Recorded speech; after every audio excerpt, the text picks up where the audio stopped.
দক্ষিণ কামৰূপৰ বকৰ মালিবাৰী হালমাৰাত বালিৰ সিন্ডিকেট প্ৰশাসনৰ লগত হাত মিলাই একাংশ ব্যৱসায়ীয়ে চলাইছে বালিৰ সিন্ডিকেট।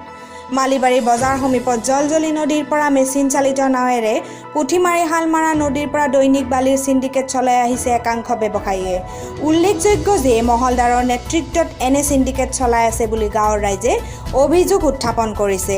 ওপৰ মহলত বিশেষ ধনৰ টোপোলা দি এনে কাৰ্য চলাই আছে একাংশ ব্যৱসায়ীয়ে।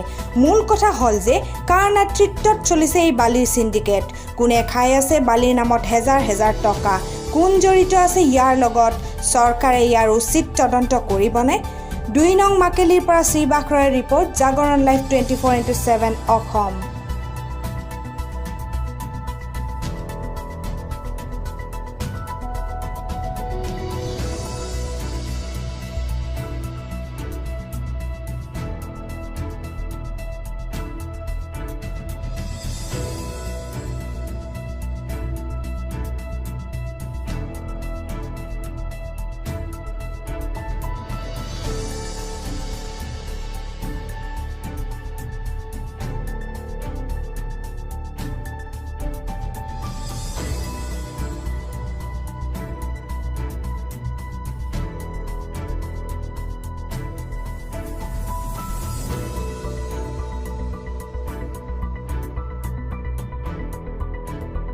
কৈছে বোলে এই করো তোমরা গ্রাফি ব্যক্তির কাছে আনো তার আমরা যা করো না তারপর না ওই অল্প আগে না মেলাটি গেল সকালে আপনাকে কোনো কমপ্লেন করেছেন নাকি রেঞ্জার অফিস?